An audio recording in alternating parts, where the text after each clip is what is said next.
예, 인사합시다. 잘 되는 교회 오셨습니다. 형통한 교회 오셨습니다. 응답받는 교회 오셨습니다. 아멘. 우리 성도님들 언제나 잘 되시고 형통하시고 기도마다 응답받으시기를 예수님의 이름으로 축원합니다. 축원합니다. 오늘 말씀의 제목은 육신의 눈에서 믿음의 눈으로 라는 제목입니다. 국민일보 4월 16일 기사 미션톱 교계에 생명 지키는 길 알려달라 조언 구한 정부라고 하는 4월 16일 기사가 있어요. 그 기사에 따르면 우리나라가 자살률이 굉장히 높은 심각한 나라이고, 그래서 정부에서 국가 주도 정책으로 자살률을 낮추자고 하고 있는데, 이 자살을 예방하고 그리고 자살의 위기에 처해 있는 위험계층을 만나고 유가족들을 직접적으로 체계적으로 만나서 돌봐온 단체, 특히 종교단체가 개별적으로 만난 것들은 있겠지만은 14년 동안 개신교가 유일합니다. 기사에 따르면 개별적으로 만난 것들 말고 정말 프로그램을 하고 단체를 세우고 해서 이렇게 14년 정도를 꾸준히 데이터를 가지고 만나온 종교가 개신교가 유일하다고 합니다. 특히나 정부가 알 수 없는, 공무원들이 알 수 없는 복지의 사각지대에도 거의 대부분은 개신교에게 힘을 빌리지 않으면 이게 방법이 안 나온다 그래요. 그냥 재정을 늘린다고 해서 될 일도 아니고, 지금 정부가 재정이 세지 않고 끝까지 가는 거를 추구하고 있는데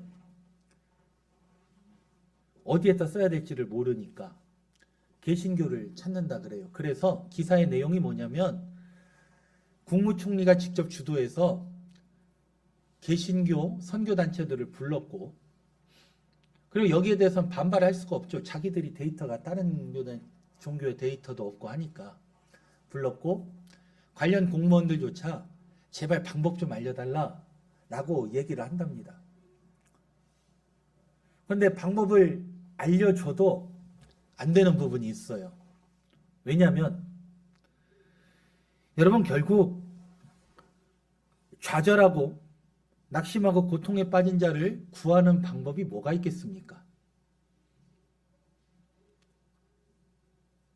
결국에는 그 사람이 예수 그리스도를 만나고 천국을 봐야 해결이 되는 거예요. 그거를 공무원들이 프로그램을 알려달라고 하니까 이게 말이 안 통하는 거예요. 방법을 알려주라고 하니까 말이 안 통하는 거예요. 다만 그들도 아는 거죠. 야, 복음이 전해지니까 이러는구나. 마음속에서 거부를 하고 그냥 다른 쪽으로 얘기를 하려고 해도 복음이, 하나님의 나라가 보이지 않으면, 믿음의 눈이 떠져서 보이지 않으면 인간이 자기 고통으로부터 벗어나기가 힘들다라는 것입니다. 특히 요즘에는 우리가 뉴스에서 우리 기독교에 대한 부정적인 이미지만 봐서 조금 좌절감이 있을 수 있지만, 연구단체나 국가에서 주도하는 연구단체나 정부의 데이터들을 보면 우리나라가 이제 벌써 마약의 위험에 노출이 되고 있는데, 이 사람들을 가장 먼저 위로하고 변화시키고 사회 구성원으로 회복시키는 단체 역시 우리 기독교예요. 아무리 마약 같은 정말 불가능해 보이는 위험한 중독일지라도 하나님께서 믿음을 주시고 믿음의 눈을 뜨게 되면 그 고통에서도 벗어날 줄 믿으시기를 바랍니다. 오늘 성경은 우울증에 시달리고 낙심하고 좌절한 한 선지자를 보여줍니다. 그것이 바로 엘리야입니다. 특별히 구약 성경에는 많은 인물이 나오는데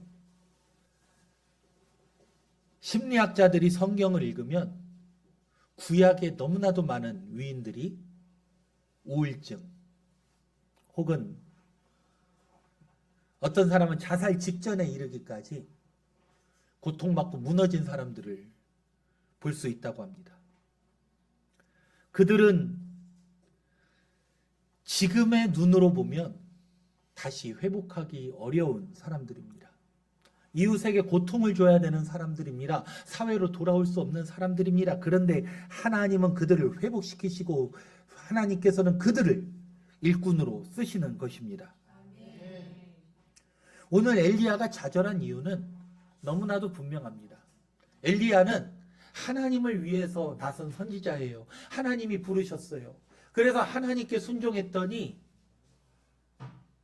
비가 오지 않는 놀라운 기적이 일어났어요. 굶어 죽고 있는 모자에게 나를 믿고 나에게 빵을 구워달라. 하나님께서 너희를 살리실 것이다. 라고 해서 그들에게 빵을 먹었더니 그들의 곳간이 말하자면 우리말로 하면 쌀이 끊어지지 않고 영원히 계속해서 나오는 그런 역사가 일어났어요. 나중에는 그 어머니의 아들이 죽게 되었는데 엘리야가 그 자녀를 놓고 기도했더니 다시 살아났어요. 근데 성경은 이 정도는 기적도 아닌 것처럼 얘기를 합니다. 엘리야의 놀라운 기적은 뭐냐면 당시 이스라엘을 지배하고 있던 바알 신앙. 그래서 바알 선지자 450명과 아세라 선지자 400명을 부르라 그래요. 그리고 대결을 합니다. 누가 진짜 신인가? 누가 진짜 하늘에서 불을 내려주는가? 왜 하늘에서 불을 내려주자는 시합을 했냐면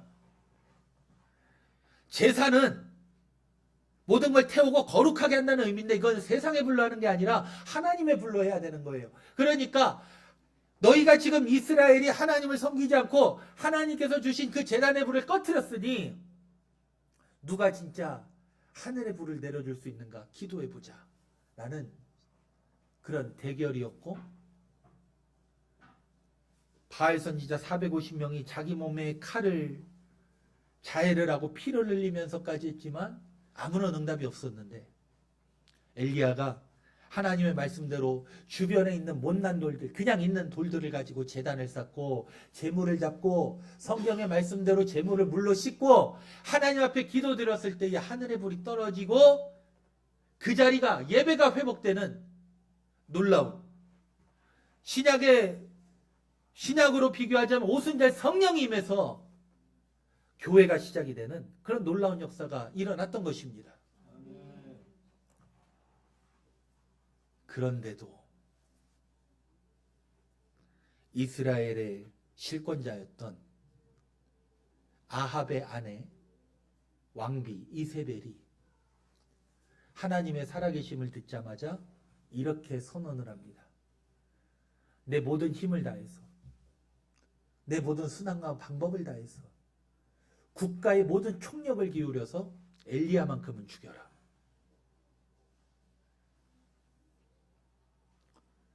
엘리야가 너무나도 무섭고 좌절합니다. 엘리야의 육신의 눈으로 보니까 이렇게까지 했는데도 하나님을 배신하는 저 사람들을 봅니다. 하늘의 불이 내려와서 예배가 회복되었는데도 하나님께 나서지 않고 하나님께 회개하지 않고 입을 담은 그들을 보게 됩니다. 더 나아가 하나님의 위대하심을 보았음에도 모든 수단과 방법을 동원해서 자기를 죽이겠다는 그 이세벨에 대한 너무나도 큰 두려움이 엘리야를 엄습합니다. 그래서 우리가 19장 우리가 읽지 않는 본문 앞부분에 보면 엘리야는 이제 우울증 환자처럼 이렇게 말합니다. 그냥 제발 죽여주세요. 제발 나 좀 죽여주세요, 하나님. 그냥 죽고 싶어요. 다 싫어요. 그랬더니 하나님이 천사를 보내서 불쌍히 여기시고 빵과 물을 주시고 위로하십니다. 그래도 엘리야는 그 위로를 알지 못하고 죽고 싶다고 말을 합니다.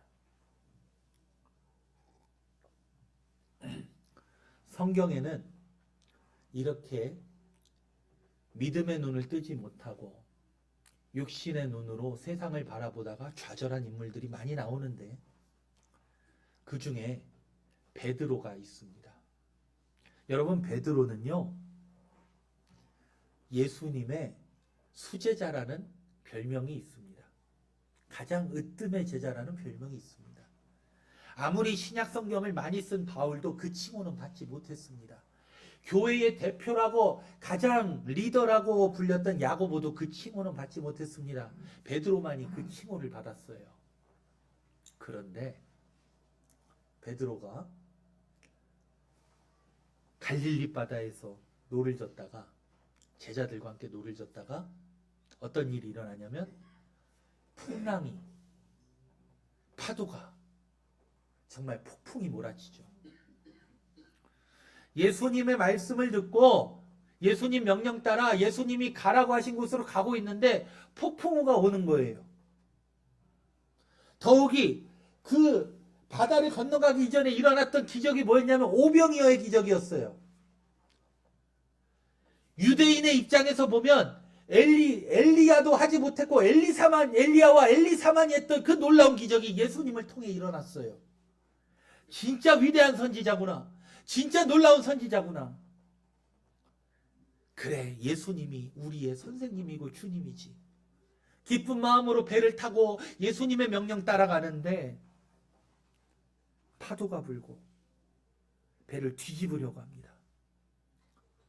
갈릴리 바다는 예수님의 베드로와 그 예수님의 제자들이 30년 이상을 어업을 한 데예요. 그래서 모든 바닷길을 안다고 생각을 해요. 그 호수를 안다고 생각해요. 그런데 자기들의 방법과 지혜로 되지 않아요. 그때에 주님이 나타나십니다. 제자들은 귀신이 나타난 줄 알고 혼비백산에서 소리 지릅니다. 귀신이다. 그런데 예수님이 다급하게 말씀하십니다. 나다. 두려워하지 말라. 나다. 그때 베드로가 주님이심을 믿습니다. 그러니 나도 주님처럼 물 위를 걷게 하여 주옵소서. 믿었습니다. 될 줄로 알았습니다. 그래서 예수님이 걸어오라고 하니 믿음으로 물을 디뎠습니다. 베드로가 걸어서 주님께 가게 되었습니다. 그런데 믿음으로 가게 된 베드로가 순간 육신의 눈이 떠져서 보니 풍랑이 무서웠습니다. 그러자 바다에 빠져들어 가게 되었습니다. 예수님이 다급히 그의 손을 잡고 물속에 빠진 베드로를 건져주시면서 하시는 말씀이 왜 믿지 못하느냐 라는 것입니다.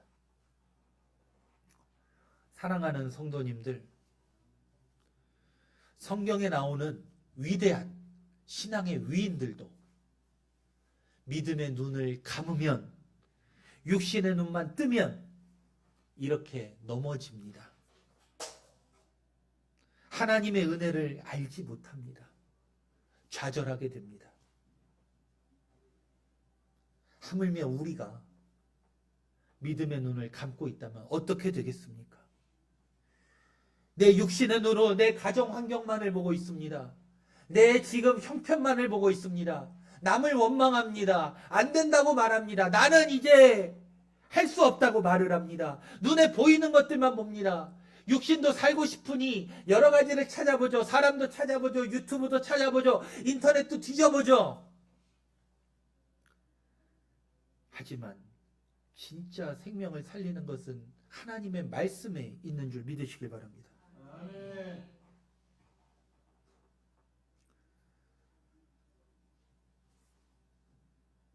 오늘 하나님은 이 영적 침체에 빠진 엘리야를 내버려 두지 않습니다. 불쌍히 여기십니다. 그래서 엘리야에게 한 가지 말씀하시죠. 너는 하나님의 산 호렙으로 가라. 그런데 엘리야가 있던 곳이 유다의 부엘세바라는 곳이에요. 그러니까 사마리아라고 하는 곳에서 대결에서 이긴 다음에 이세벨의 눈을 피해서 도망을 쳐서 부엘세바까지 왔어요. 이 부엘세바가 사마리아에서 부엘세바까지의 거리는 약 지금 우리 군포에서 저기 전라북도 전주까지 가는 그런 거리가 됩니다.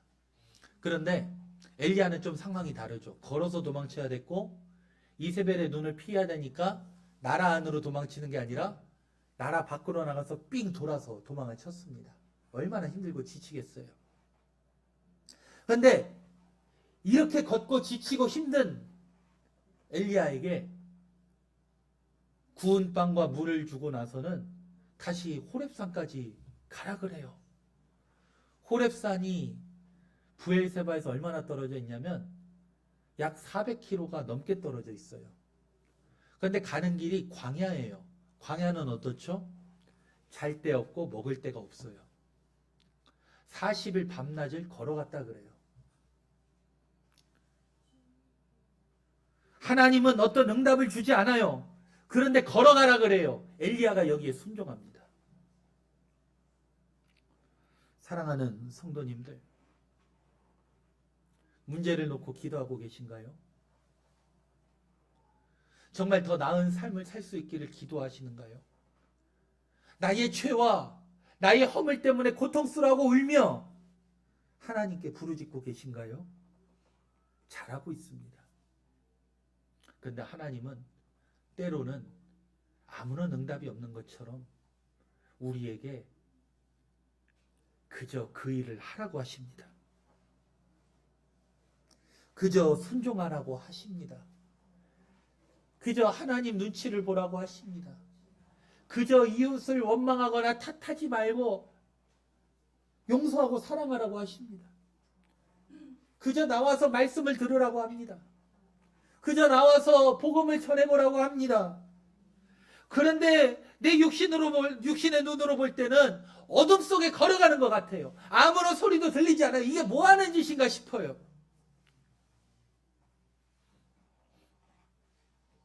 하나님이 왜 응답이 없는 그 40일 밤낮으로 걸어가야 되는 그 400km를 엘리야에게 걸어가라고 하시고 왜 우리 삶에 허락하시는가?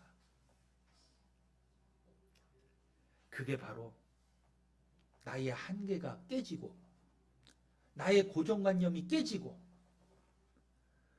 내 육신의 눈은 사라지고 믿음의 눈이 뜨여지게 되는 과정이기 때문입니다. 사랑하는 성도님들, 오늘 엘리야가 400km를 갔어요. 밤낮으로 갔어요. 하나님 앞에 산에 섭니다. 하나님이 물어보시죠. 너 왜 왔어? 하나님, 나는 정말 하나님 앞에 열심히 살았어요. 남들보다 더 열심히 뛰어났어요. 그런데 이 백성들은요, 선지자를 죽이고요, 하나님께 예배드릴 제단을 허물고요, 나밖에 없어요, 이제는. 그래서 나 여기 와 있어요. 라고 말을 합니다. 그런데 하나님이 갑자기 강한 바람을 붑니다. 여러분, 이 바람이라는 말이요, 목숨부터 있다, 숨부터 있다라는 말이에요. 이 단어가. 그러니까 하나님의 놀라운 존재, 생명력을 보여주시는데 그 속에도 하나님은 없어요. 하나님의 놀라운 존재는, 그 생명력은 바위를 깨트리고 부시죠. 그런데 하나님 다 보여주지 않은 거예요. 엘리야는 굴 속에 숨어 있죠. 무서워서. 그런데 그러고 나서 지진이 납니다. 땅이 흔들립니다. 하나님은 심판하시는 하나님이에요. 하나님은 악을 내버려 두는 하나님이 아니에요. 그러나 그 심판의 대상이 될 수밖에 없는 엘리야는 굴 속에 숨어 있고 안전합니다. 다음에는 커다란 불이 있는데 그 속에도 하나님은 계시지 않습니다. 불은 정화하고 거룩하게 한다는 그런 의미예요. 하나님은 놀라운 존재입니다. 하나님은 놀라운 생명력이 있습니다. 하나님은 하나님 앞에서만 그 누구도 심판을 피할 수 있는 존재가 아무도 없습니다. 하나님은 더러운 모든 것들을 태워 없애고 거룩하게 하는 분인데 엘리야만은 그대로 있습니다. 그리고 다시 한번 하나님이 엘리야에게 말씀하시니 엘리야가 얼굴을 가리고 감히 얼굴을 하나님 앞에 보여줄 수 없어서 얼굴을 가리고 나옵니다. 하나님이 또 물어봅니다. 너 왜 여기 서 있느냐? 그랬더니 엘리야가 똑같은 말을 하는데 하나님께서 그 다음에 말씀이 기가 막힙니다. 너는 먼저 아람으로 가서 다메섹에 가서 하사엘이라는 사람에게 기름을 부어서 아람 왕이 되게 하라. 아람이 어디예요? 지금 이스라엘과 전쟁하고 있는 레바논과 시리아와 그쪽 지역이에요.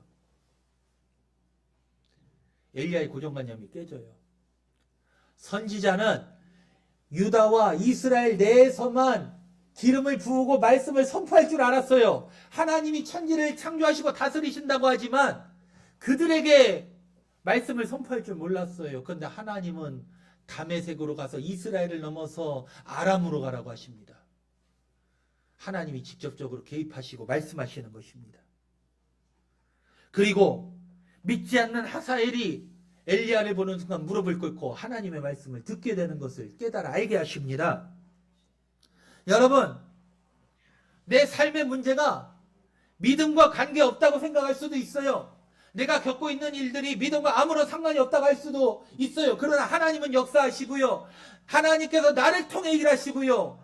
그 믿지 않는 자가 하나님 때문에 나의 이야기를 듣고 하나님 앞에 무릎 꿇게 되는 날이 올 줄 믿으시기를 바랍니다.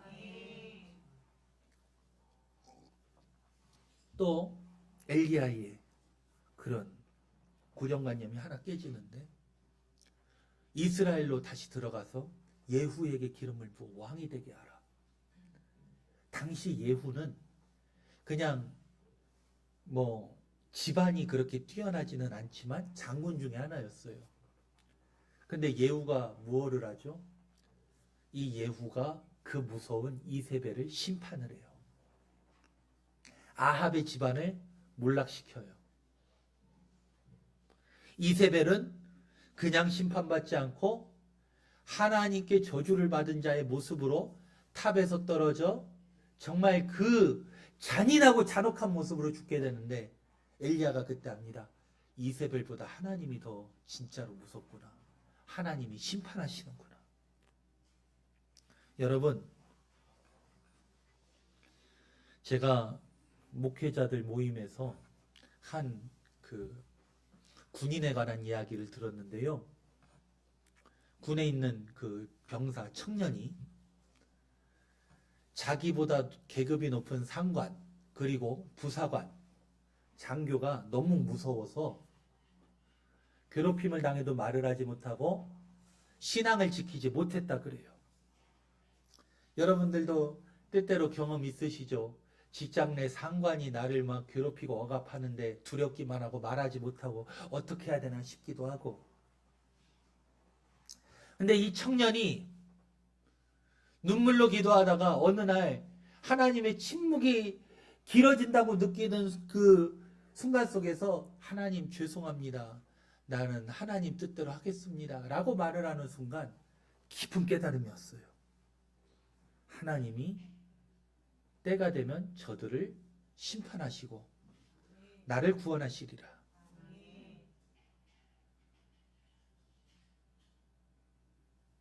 그래서 자세한 이야기를 다 할 수는 없지만 자기의 고참 병사들이 말하자면 군기교육대를 가게 되고 자기가 말하지 않았는데 부사관과 장교들이 어떤 계기가 있어서 이 청년을 무서워하게 됩니다. 자기들의 진급을 위해서. 그래서 이런 말을 하죠. 하나님이 진짜 있나 보다. 또 나한테 서운했던 것 다 풀고 제발 기도 좀 해줘라. 그때 그 청년이 아브라함이 생각이 나는 거예요. 아비멜렉이 와서 나랑 동맹 좀 맺어줘라.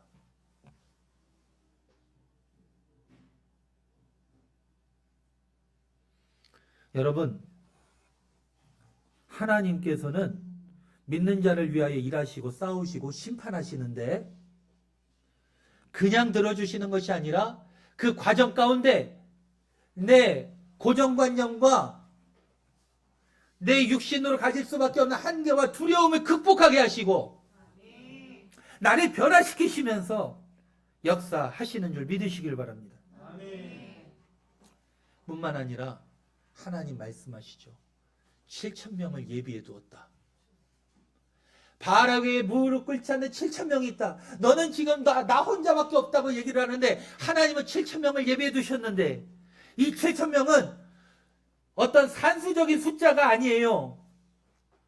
히브리어에서 7은 완전하다는 그 말이 있고요. 1000이라는 말은 많다라는 뜻이에요. 원래 그 단어 자체가. 내가 상상할 수 없는 놀라운 비전과 계획이 하나님을 통해 이루어지고 있다는 것입니다. 여러분, 우리가 믿음의 눈을 떠야 될 때가 왔습니다. 믿음의 눈으로 내 상황을 봐야 될 때가 왔습니다. 오늘날 많은 세상의 연구와 세상의 지혜는 결국 한계가 있다고 말을 합니다. 안 된다고 말을 합니다. 그러나 신앙은 다르게 얘기를 합니다. 믿음의 눈이 뜨여지면 되는 것입니다. 예수님께서 이런 말씀하시죠.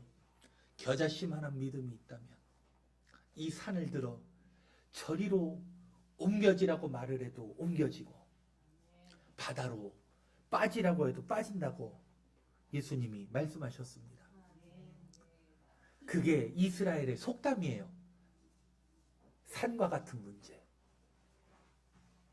야, 이 문제는 산이다. 이 문제는 산이다.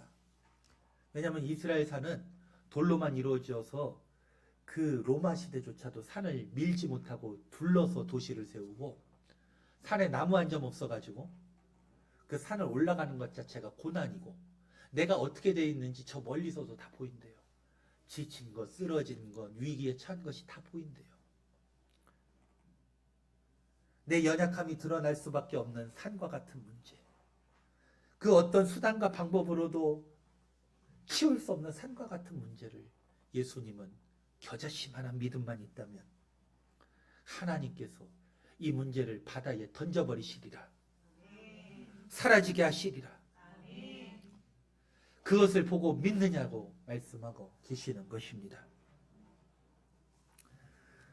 사랑하는 성도님들, 이번 한 주간 이러한 실천을 한번 해봅시다. 내가 어려움에 있고 내 환경을 이기지 못하고 내가 이렇게 주저앉고 있다면 하나님, 첫 번째로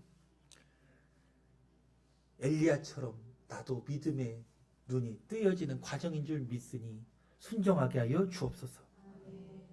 두 번째로 지금 내 문제를 하나님께 아뢰입니다. 오직 예수님만이 해답임을 내가 고백합니다. 그러니 이 문제가 바다에 빠지는 놀라운 역사를 체험케 하여 주옵소서. 믿음을 가지고 이번 한 주간 매일 한번 기도해 봅시다.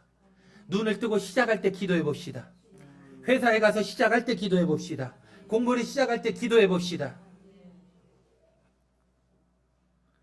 저도 같이 기도하겠습니다. 하나님께서 이번 주간에 놀라운 기적을 순종하는 자에게 보여주실 줄 믿습니다. 보여주실 줄 믿습니다. 살아계신 아버지 하나님, 하나님께서 오늘 주의 종을 통하여 산과 같은 문제들이 해결됨을 기도하는 자에게 보여주신다고 약속하셨사오니 순종하고 기도하게 하셔서 실천하게 하셔서 이 주간에 놀라운 일이 일어나는 것을 체험케 하여 주옵소서. 하나님은 살아계시고 세상을 뛰어넘는 분인 줄 믿고 깨달아 알게 하여 주옵소서. 성령께서 함께하여 주시옵소서.